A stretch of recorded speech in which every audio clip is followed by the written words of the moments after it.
Amém. Boa noite, amada igreja. Boa noite. Salve a igreja com a paz do nosso Senhor Jesus Cristo. Com muita alegria, muito entusiasmo. Como é bom estar mais uma vez aqui na casa do nosso Senhor, para compartilharmos a sua palavra, a sua mensagem que foi passada a nós.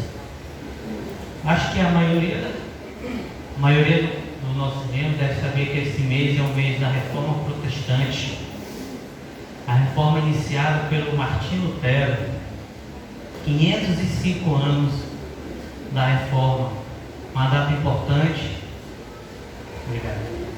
uma data muito importante, na qual até hoje nós seguimos algumas coisas do modelo desse período.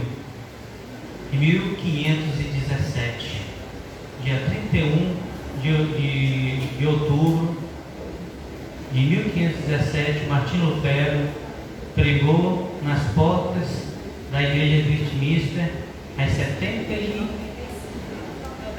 96, porque ele diminuiu já as teses de Martinho Lutero, aonde a partir daí houve uma disseminação contra a instituição religiosa da época, e que até hoje nós replicamos muitas coisas de Martinho Lutero. E hoje à noite vamos falar nada mais nada menos do que o Evangelho de Deus. Ponto crucial e principal da nossa vida, da vida do cristão, da vida daquele que todo que crê em Jesus Cristo, é o Evangelho, que é o nosso Senhor Jesus Cristo, personificado no nosso Senhor. Temos como título dessa noite da nossa mensagem: a fé no Evangelho de Deus gera salvação. E vamos abrir as nossas Bíblias em Romanos, livro de Romanos, capítulo 1, capítulo 16 e 17. Livro aos Romanos, capítulo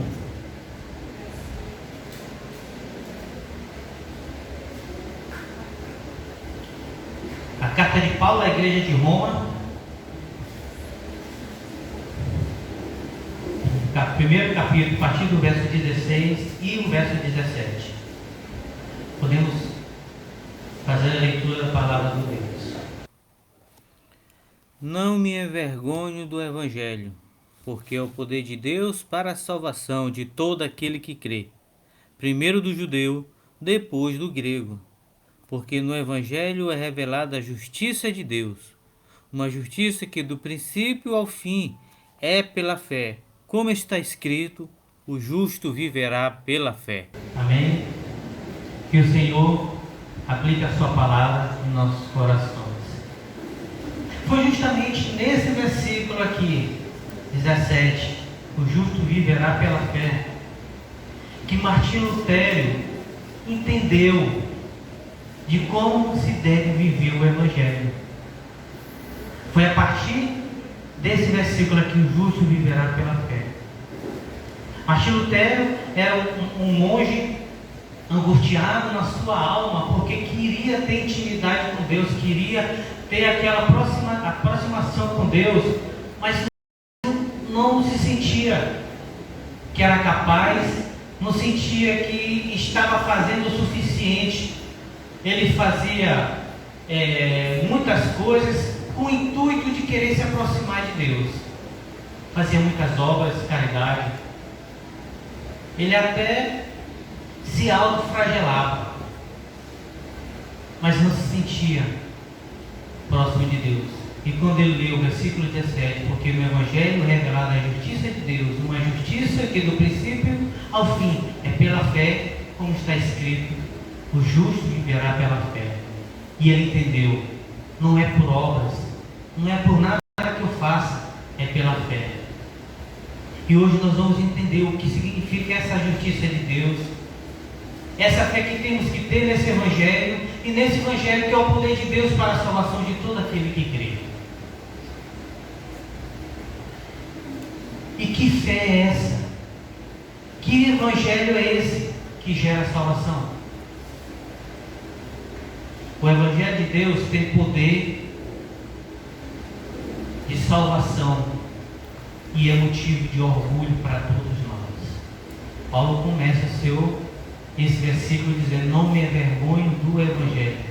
Não devemos, de forma alguma, irmãos, ter vergonha do Evangelho de Deus.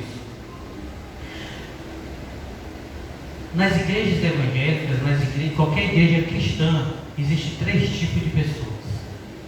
Existem aqueles que envergonham o Evangelho.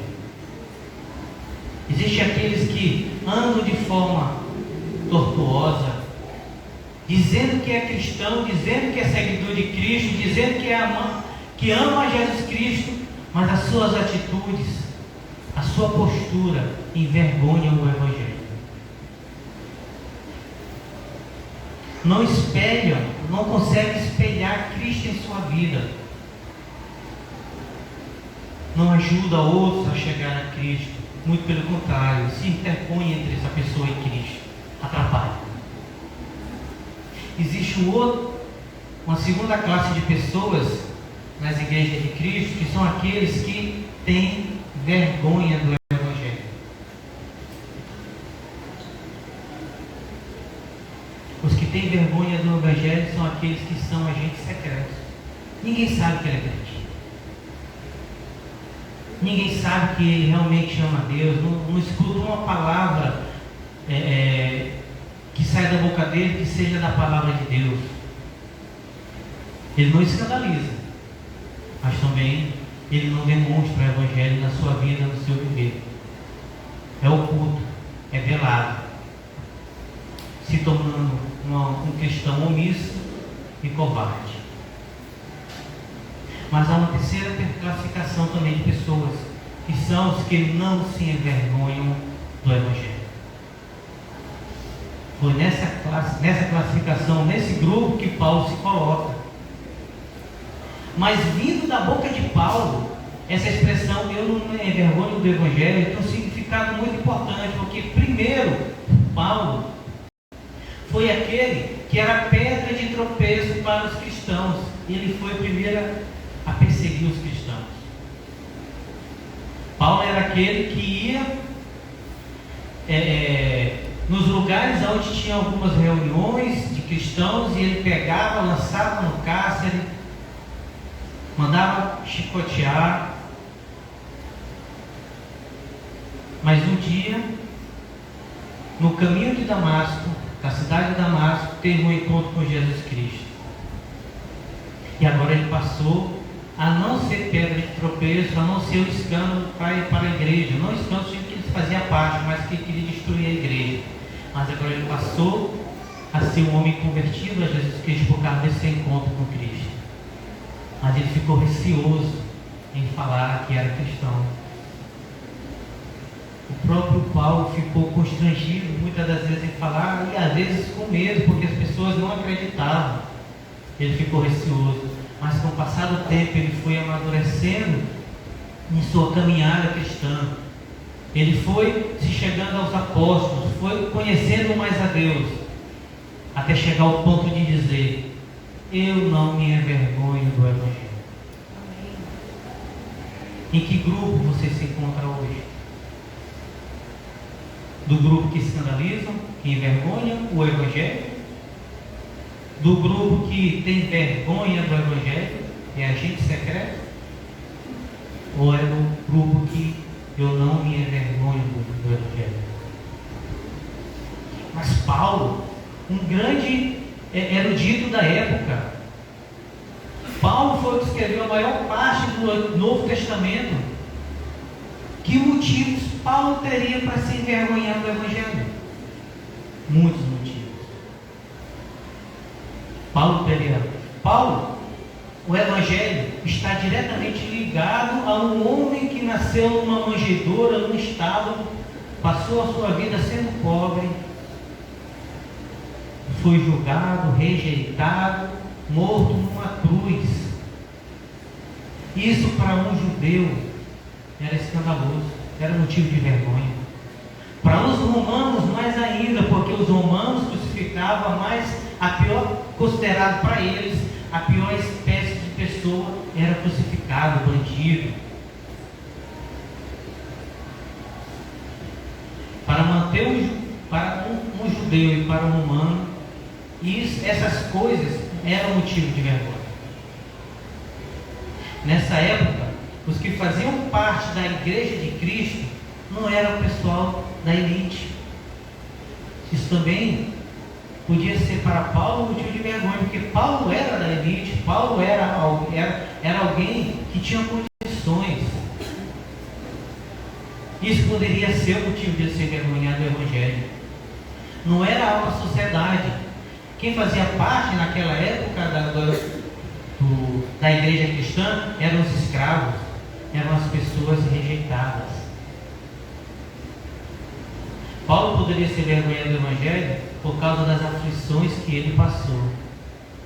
Por causa do Evangelho, Paulo foi enxotado, foi escorraçado, foi preso, sofreu, foi apedrejado. E aonde ele chegava, muitas das vezes era motivo de ser rejeitado. Em 2 Coríntios, capítulo 11, 22 ao 28, 2 Coríntios, capítulo 11, 22 ao 28, Paulo vai descrever todo o sofrimento que ele passou por causa do Evangelho. 2 Coríntios 11, 22, a partir do 22 fala o seguinte: ele estava fazendo a sua defesa em relação aos fariseus e a outras pessoas que estavam lá. Fala o seguinte: se vocês são hebreus, eu também. São israelitas, eu também sou. São descendentes de Abraão, eu também. São ministros de Cristo, falo como fora de mim, eu ainda mais. Em trabalho muito mais, em açoites, mais do que eles. Em prisões, muito mais, em perigo de morte, muitas vezes. Recebi dos judeus 5 quarentenas de açoite, menos um. 3 vezes fui açoitado com varas. Uma vez fui apedrejado, 3 vezes sofri naufrágio, fui uma noite e um dia passei no abismo. Em viagens, muitas vezes em perigo de rios, em perigo de salteadores, em perigo dos da minha nação, em perigo dos gentios, em perigo na cidade, em perigos no deserto, em perigos no mar, em perigos em frente entre os falsos irmãos, em trabalhos e fadiga, em vigílias, muitas vezes, em fome e sede, em jejum, muitas vezes, em frio e nudez. Além das coisas exteriores, me oprime cada dia o cuidado de todos da igreja. Paulo sofria muitas tribulações por causa do Evangelho. Esse poderia ser um dos motivos que Paulo poderia se envergonhar do Evangelho. Mas Paulo não se envergonha do Evangelho, de forma alguma. O homem não deve priorizar as suas coisas, as coisas desse mundo, em detrimento do Evangelho de Deus, desprezando o Evangelho de Deus, pois da mesma forma como tratamos o Evangelho de Deus, Deus nos tratará quando vier em sua glória. Isso está lá em Marcos 8, 36, 38, que fala o seguinte: pois que adianta o homem ganhar o mundo inteiro e perder a sua alma? Ou o que o homem poderia dar em troca da sua alma? Se alguém se envergonhar de mim e das minhas palavras nessa geração adúltera e pecadora, o Filho do Homem se envergonhará dele quando vier na glória do seu Pai como santos anjos. Não se envergonhe desse Evangelho que é poder de salvação. Nós não podemos envergonhar o Evangelho. Nós não podemos nos esconder tendo vergonha do Evangelho. Temos que ter prazer do Evangelho. E temos em Jesus, que é o próprio Evangelho de Deus, o maior exemplo que temos para desprezar a vergonha que nos é imposta por causa do Evangelho de Deus. O próprio Jesus nos dá esse exemplo lá em Hebreus 12, 2, fala o seguinte: tendo os olhos fitos em Jesus, autor e consumador da nossa fé, ele, pela alegria que lhe fora proposta, suportou a cruz, desprezando a vergonha, e sentando-se à direita do trono de Deus. Jesus Cristo desprezou a vergonha e foi até a cruz para que pudéssemos ser salvos. Mas por que Paulo não se envergonha do Evangelho? Motivos ele tem para se envergonhar, para ter vergonha do Evangelho. Mas por que ele não tem vergonha do Evangelho? Ele mesmo responde no versículo 18: porque o Evangelho é poder de Deus para a salvação. O Evangelho não é do homem. O Evangelho não é de concílio eclesiástico. Não é da igreja. O Evangelho é de Deus, do nosso Deus Todo-Poderoso. Se o Evangelho é de Deus, Deus é onipotente, Deus é todo-poderoso, o Evangelho também é poderoso. Nós não podemos ter vergonha. Não há limitação para Deus. Também não há limitação para o Evangelho de Deus. Não existe pessoa que não possa ser recuperada por Deus. Não há relacionamento que não possa ser restaurado por Deus. E a ferramenta que se usa é o Evangelho, que é esse poder de Deus. Não há pessoa que não pode ser transformada com esse Evangelho. Não há relacionamento que não possa ser restaurado com esse Evangelho. Isso é longe de ser uma fraqueza. É poder de Deus. Existem vários poderes no mundo. Existe o poder bélico, é o poder de guerra. Existe o poder atômico, da bomba atômica, o poder econômico, o poder político. E ainda que você junte todos esses poderes no lugar, nem eles juntos conseguem converter alguém a Deus. Só tem um poder que faz isso, é o poder do Evangelho. Você pode reunir numa sala todos os sábios, filósofos, antropólogos, médicos, todo mundo numa sala. Mas eles juntos, separados, não importa. Eles não conseguem converter uma pessoa. Eles não conseguem libertar uma pessoa do cativeiro. Transformar famílias.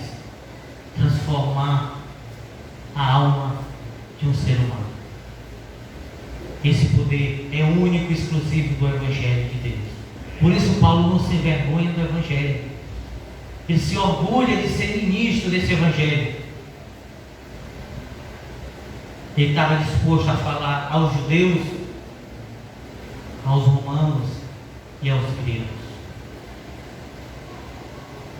Vivemos em um tempo em que parece que tudo nós temos que facilitar para as pessoas. Tudo tem que ser facilitado. Nós não podemos falar de algo que vá contra a opinião de alguém. Hoje em dia, praticamente já não está mais sendo possível fazer isso. Existe por aí afora muitos evangelhos híbridos, evangelhos distorcidos, que ao invés de falar da palavra de Deus, daquilo que transforma, daquilo que muda a vida de uma pessoa, fala de algo para mexer no ego da pessoa, para deixar a pessoa contente, feliz, satisfeita, sem mudança. Não é esse o Evangelho de Deus. Nós não podemos esquecer que não existe cristianismo sem cruz. O cristianismo começa com Jesus. E ele passou pela cruz. Aliás, foi essa cruz. É essa cruz que nos gera a salvação.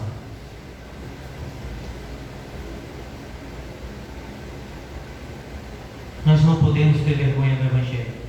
Ainda que nós venhamos perder alguns benefícios, venhamos perder algumas amizades, venhamos perder alguma coisa que nós julgamos ser valiosa para nós. O Evangelho de Deus é inegociável.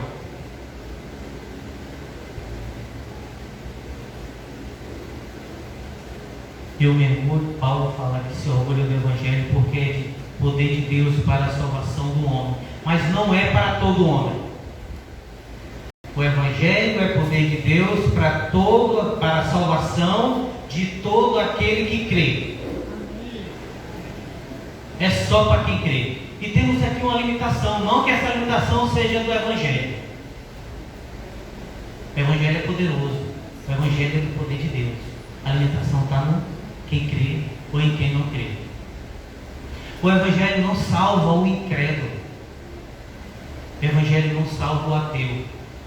O Evangelho de Deus não salva feiticeiro, não salva idólatra.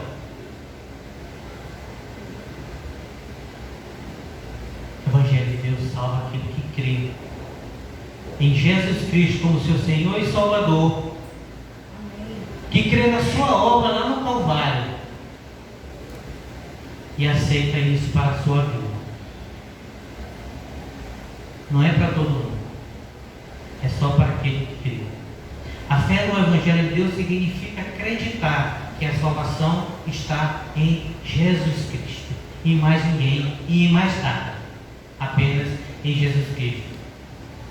E não adianta eu ser a melhor pessoa do mundo, ser bonzinho, ser caridoso, pagar todas as minhas contas, fazer tudo certinho, não mentir, fazer tudo certo. Não adianta, se eu não crer em Jesus Cristo, não tenho a salvação.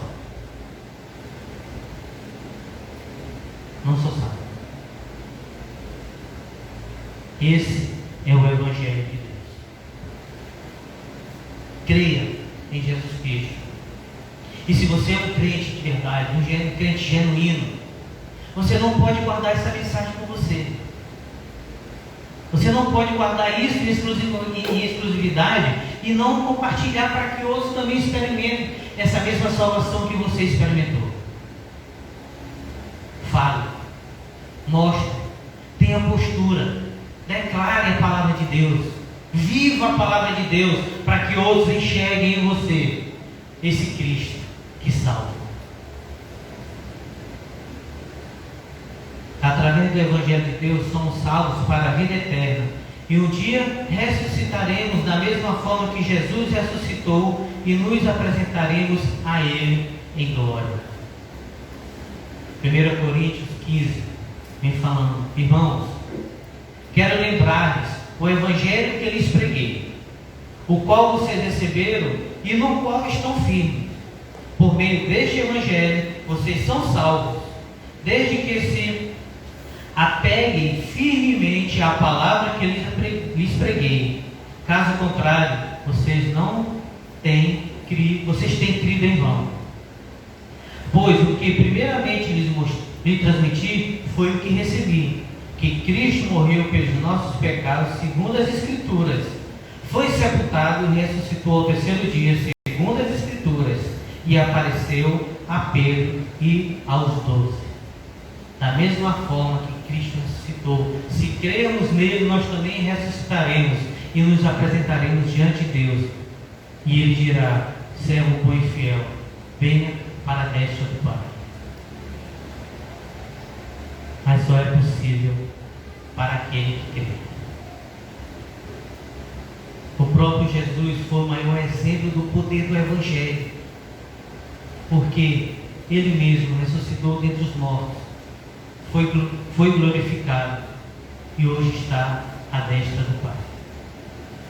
É esse Evangelho que Paulo está falando, que não se envergonha, que nós também temos não ter vergonha desse Evangelho, o Evangelho de Deus. Agora, se o Evangelho de Deus, se o Evangelho é poder de Deus para a salvação de todo aquele que crê, para todo aquele que crê, é para salvar de quê? De que precisamos ser salvos? Quando Paulo diz que o Evangelho é poder de Deus para a salvação, ele tem em mente que nós, toda a raça humana, toda a humanidade está perdida, está morta, está em pecado. Tem um pecado sério contra Deus. Toda a raça humana está cega, com o coração endurecido, ainda acham que são salvos. E a salvação que esse Evangelho nos dá é a salvação do pecado original, do pecado de Adão. Toda a raça humana é descendente de Adão. E Adão pecou.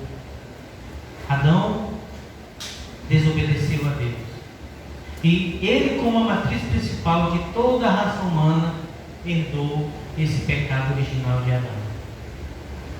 E esse Evangelho de Deus nos livra, nos salva da culpa desse pecado, nos deixando em paz com Deus. Esse Evangelho nos livra da força do pecado em nossas vidas, possibilitando que nós tenhamos novamente relacionamento com Deus. E esse Evangelho nos livra da presença do pecado quando Cristo vier e nos tornarmos igual a Ele, glorificado, em corpo glorificado. O Evangelho nos livra da culpa do pecado, da força do pecado e da presença do pecado. Do pecado de Adão. Quando Jesus Cristo retornou aos céus, enviou seu Espírito Santo para convencer o homem que tem um coração endurecido, cegueira espiritual, do pecado, da justiça e do juízo. É esse Evangelho que faz isso. O único capaz de convencer o homem do pecado, da justiça e do juízo é o Evangelho de Deus. Todos nós que somos membros dessa igreja Batista em Coradinho ou de qualquer outra igreja local que faz parte da igreja de Deus, todos nós já experimentamos esse poder do Evangelho. Todos nós já passamos por essa mudança, passamos por essa aceitação de Cristo como Senhor e Salvador. Essa é a maior prova que temos, que podemos ser transformados, que podemos ser mudados, que o nosso coração pode ser transformado. A justiça de Deus se revela através da fé no Evangelho de Deus. Paulo declara no versículo 17 que a revelação da justiça de Deus é para quem vive pela fé. Versículo 17: porque no Evangelho é revelada a justiça de Deus, uma justiça que do princípio ao fim é pela fé, como está escrito: o justo viverá pela fé. O justo viverá pela fé. O Evangelho de Deus, esse Evangelho que Paulo não se envergonha, representa a justiça de Deus.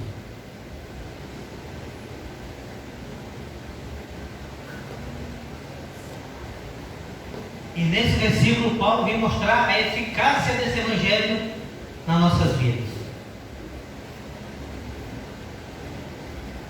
Romanos 3:23: porque todos os pecados destituídos estão da glória de Deus. Quantos pecaram? Todos. Todo mundo. Não existe ninguém que possa. Alguém pode se salvar? Não. No capítulo 6:23 fala: porque o salário do pecado é a morte, mas o dom gratuito de Deus é a vida eterna por Cristo Jesus nosso Senhor. Quantos morreram? Todos. Quem merece a morte? Todos. Quem pode se salvar? Ninguém. Ninguém pode se salvar. A Bíblia também nos fala que Deus não inocenta o culpado. Quem é culpado? Todos. Todos nós somos. E esse é o grande dilema. E quando começamos a ler a palavra de Deus, que tudo aqui gira em torno disso. Como é que um Deus justo vai inocentar um pecador, vai inocentar um culpado e continuar sendo justo? Como é que pode um juiz declarar inocente um réu confesso que não tem sombra de dúvida que ele é culpado? Pode um juiz fazer isso? Isso é justo? Não.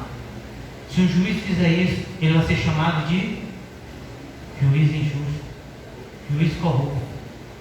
E é isso que o Evangelho vem resolver. É esse dilema que o Evangelho resolve. Como é que um Deus justo perdoa o homem justo e ele continua sendo justo? Eu ouvi uma vez um pregador falando: é justo que o justo justifique o justo. Não é justo. É totalmente injusto. Mas a resposta está justamente no Evangelho de Deus. O Evangelho é a resposta para esse dilema. O Evangelho de Deus, que é poder de Deus para a salvação de todo aquele que crê. Temos também a doutrina da imputação. Adão pecou e foi imputado nele, foi atribuído a ele a sua culpa, o seu pecado. Jesus não pecou, mas foi atribuído a ele toda a culpa da raça humana. Foi imputada em Jesus Cristo toda a culpa que existe na raça humana. Toda dívida contrária foi pregada na cruz. E a justiça de Cristo foi imputada, foi atribuída a todo aquele que crê. O Evangelho resolve esse dilema, porque os pecados que eu cometi, desde que eu nasci até hoje, eu nem me atrevo a conferir, foi pago por Cristo. Alguém pagou. Todos os pecados que todo mundo dessa igreja fez, foi pago por Cristo. Aleluia.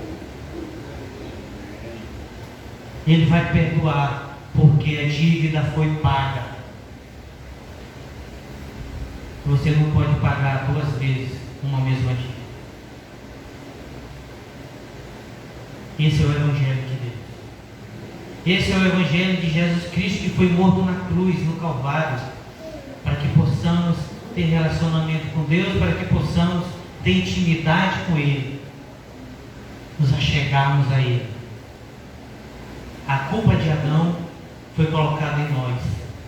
A nossa culpa foi colocada em Cristo.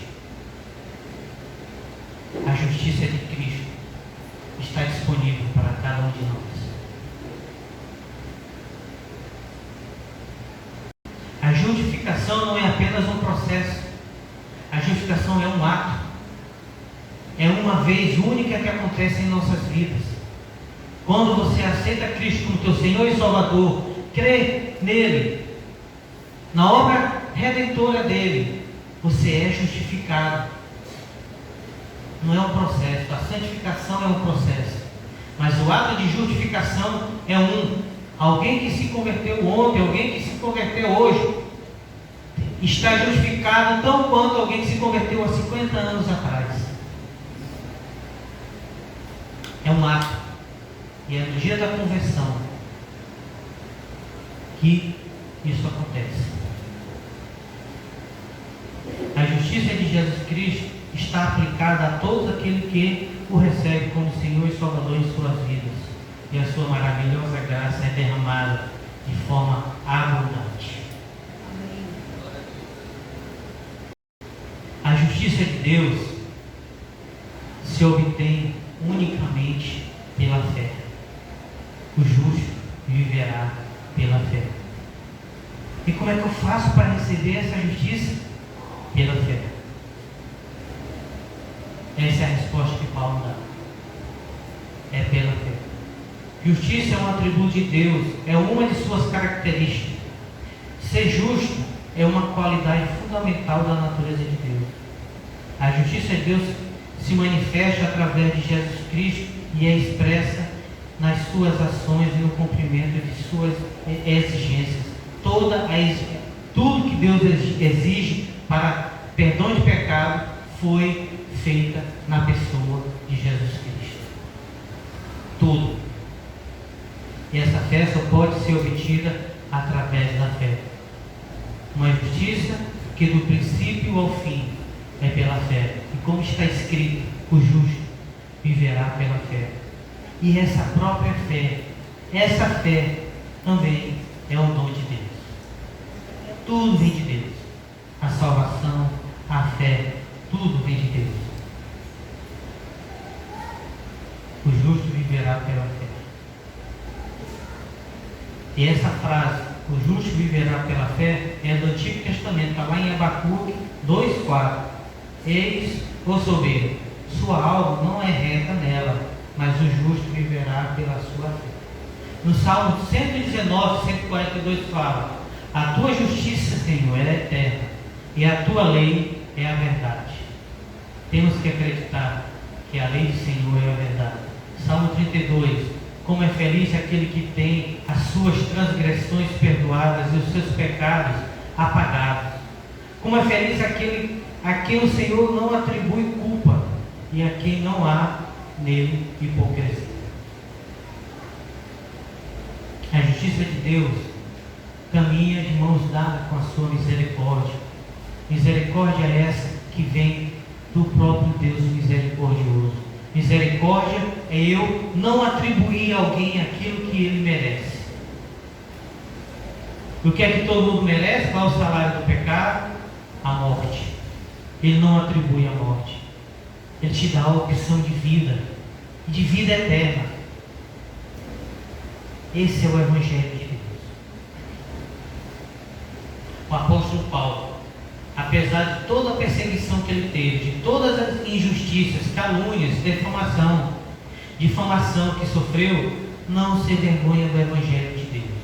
Permaneceu firme até o dia da sua morte, ao ponto de declarar: eu já estou sendo derramado como oferta de bebida. Está próximo o tempo da minha partida. Combati um bom combate, terminei a carreira e guardei a fé. Agora me está reservada a coroa da justiça, que o Senhor, justo juiz, me dará naquele dia, e não somente a mim, mas também a todos que o amam, a sua vida. A coroa da justiça está disponível para cada um que crê, para cada um que busca esse Deus, para cada um que acredita que Jesus Cristo veio morrer por nosso lugar. E a partir daí, nós passamos a ser transformados, mudados, todos os dias, dia após dia. Esse é o Evangelho de Deus. Não me envergonhe do Evangelho. Nós não podemos nos envergonhar do Evangelho. Nós não podemos ser vergonha para o Evangelho. Nós temos que nos orgulhar, onde quer que estejamos, em casa, na faculdade, no colégio, na rua, no trabalho.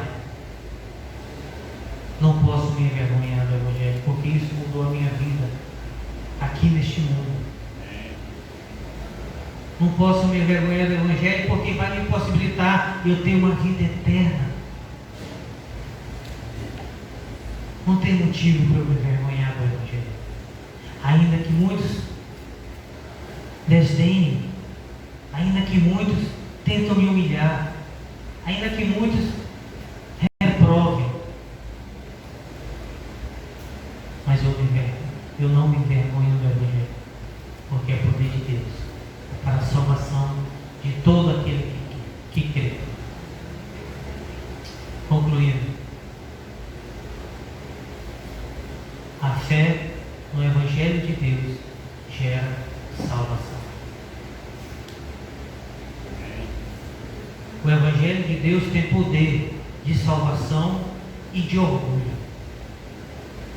Paulo declara do seu orgulho do poder do Evangelho de Deus. Não devemos ter vergonha do Evangelho de Deus. O Evangelho é poder de Deus para a salvação do homem que crê. Se o Evangelho é poder de Deus para salvar, é para salvar dos nossos pecados, das nossas mazelas, daquilo que nos distancia de Deus. Esse é o Evangelho de Deus. A justiça de Deus se revela através da fé no Evangelho de Deus. Paulo declara a revelação da justiça de Deus para quem vive pela fé.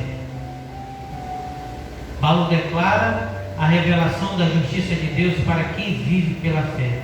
O Evangelho de Deus representa a justiça de Deus. A justiça de Deus se obtém unicamente pela fé. Não se envergonhe do Evangelho, porque é poder de Deus para a salvação da sua vida.